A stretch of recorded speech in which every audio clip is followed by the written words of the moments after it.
Welcome to Simplified UPSC by PPP, where we listen, learn, and grow together. चलिए आज एक ऐसे सफर पर चलते हैं, एक ऐसी सदी का सफर जिसने हमारी दुनिया का नक्शा ही बदल दिया। हम बात कर रहे हैं 1800 से 1914 के बीच के दौर की, जिसने उस दुनिया की नींव रखी जिसमें हम आज जी रहे हैं। तो सवाल ये उठता है कि आखिर सिर्फ 100 सालों में ऐसा क्या हुआ कि दुनिया इतनी पलट गई। इसका जवाब छिपा है 3 बड़ी ताकतों में: नई नई मशीनें, दुनिया पर कब्जा करने की होड़ और अपने देश के लिए एक नए तरह का जुनून। जरा इस बदलाव के पैमाने को महसूस कीजिए। 1800 की दुनिया सोचिए, ज्यादातर लोग गांव में रहते थे, जिंदगी घोड़ों की रफ्तार से चलती थी और सारी मेहनत इंसानों या जानवरों के दम पर होती थी। और फिर 100 साल बाद 1914 तक आसमान छूते शहर, महाद्वीपों को जोड़ते भाप के इंजन और टेलीग्राफ के तार जो पलक झपकते ही संदेश भेज देते थे। मतलब ये एक पूरी तरह से नई दुनिया थी। तो चलिए इस बदलाव की जड़ तक चलते हैं। इसकी शुरुआत आखिर हुई कहां से? इसकी शुरुआत हुई एक इंजन से, औद्योगिक क्रांति के इंजन से। यही वो चिंगारी थी जिसने सब कुछ बदल कर रख दिया। और ये सब मुमकिन हुआ कुछ कमाल के आविष्कारों की वजह से। पावर लूम और कॉटन जिन जैसी मशीनों ने कपड़ा बनाने की रफ्तार को 100 गुना बढ़ा दिया। टेलीग्राफ ने तो जैसे दुनिया को समेटकर छोटा कर दिया। और फिर हेनरी फोर्ड की असेंबली लाइन, उसने तो सामान बनाने का पूरा तरीका ही बदल डाला।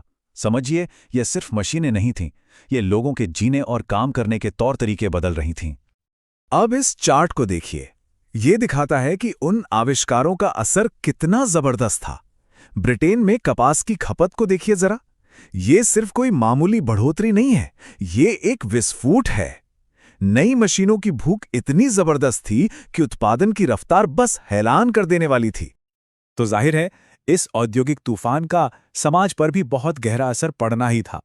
काम की तलाश में लाखों लाख लोग अपने गांव छोड़कर कारखानों वाले शहरों की ओर भागें। इससे एक नई शहरी दुनिया बनी।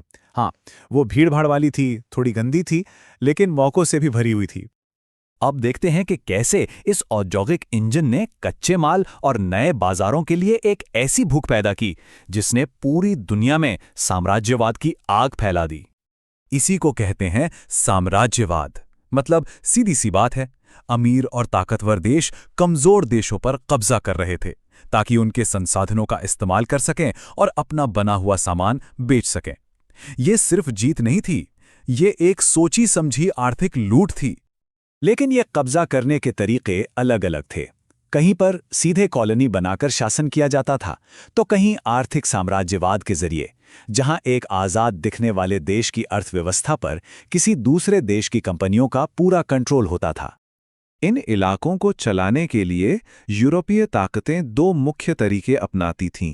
एक था अप्रत्यक्ष नियंत्रण, जहां वे स्थानीय राजाओं या शासकों के जरिए ही राज करते थे, और दूसरा था प्रत्यक्ष नियंत्रण, जहां वे सीधे अपने अफसरों को भेजकर शासन करते थे।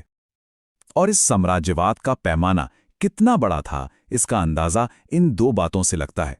अफ्रीका के लिए हाथापाई के दौरान यूरोपीय देशों ने मिलकर पूरे अफ्रीकी महाद्वीप को आपस में ही बांट लिया, और भारत अपने अनगिनत संसाधनों की वजह से ब्रिटिश साम्राज्य का सबसे कीमती हिस्सा बन गया, जिसे ताज का गहना कहा जाता था।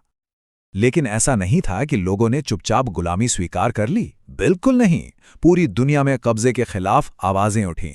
भारत में 1857 में सिपाहियों ने बगावत का बिगुल बजा दिया, और उधर इथियोपिया में सम्राट मेनेलिक द्वितीय ने अपनी बहादुरी और चतुराई से लड़कर इतालवी सेना को हराया और अपनी आज़ादी को कायम रखा।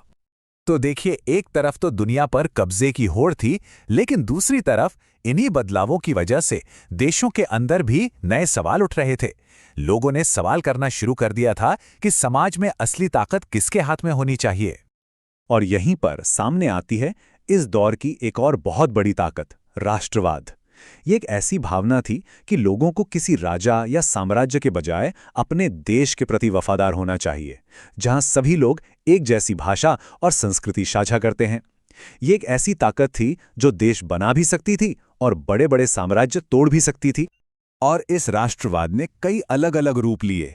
कहीं इसने लोगों को जोड़ा, जैसे जर्मनी और इटली में, जहां बिखरे हुए राज्य मिलकर एक देश बन गए, तो कहीं इसने अलगाव पैदा किया, जब अलग अलग संस्कृति वाले समूहों ने बड़े साम्राज्यों से आज़ाद होने की लड़ाई लड़ी।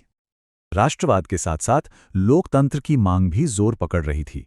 ब्रिटेन में देखिए, वोट देने का हक धीरे धीरे आम लोगों तक पहुंचा। पहले सिर्फ अमीर लोगों को वोट देने का अधिकार था, लेकिन चार्टिस्ट जैसे आंदोलनों ने सभी पुरुषों के लिए वोट के अधिकार की एक लंबी लड़ाई लड़ी। और ये अधिकारों की लड़ाई सिर्फ वोट तक ही सीमित नहीं थी, बिल्कुल नहीं। कारखानों में काम करने वाले मजदूर बेहतर वेतन और हालात के लिए यूनियनें बना रहे थे, और महिलाओं ने भी वोट देने के अधिकार के लिए संगठित होकर अपनी आवाज बुलंद करनी शुरू कर दी थी। तो ये तीन बड़ी ताकतें, इंडस्ट्री, एम्पायर और नेशनलिज्म, ये सब मिलकर एक नई दुनिया बना रही थी।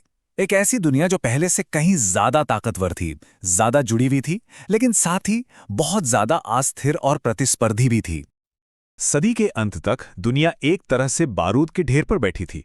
शक्तिशाली देश, जिनकी ताकत का आधार उद्योग और राष्ट्रवाद था, अब एक दूसरे से आगे निकलने की होड़ में लगे थे। दुनिया जुड़ी हुई जरूर थी, लेकिन अब पहले से कई ज्यादा खतरनाक भी हो चुकी थी। और इसने एक ऐसा विस्फोटक मिक्सचर तैयार कर दिया।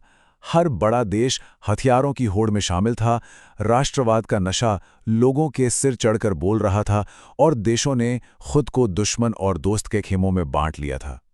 एक ऐसे महायुद्ध का मंच पूरी तरह तैयार हो चुका था, जैसा दुनिया ने पहले कभी नहीं देखा था। और ये हमें एक आखिरी परेशान करने वाले सवाल पर लाके छोड़ देता है। जब दुनिया इतनी ताकतवर, इतनी प्रतिस्पर्धी और इतनी तनावपूर्ण हो, तो शांति आखिर कब तक कायम रह सकती है?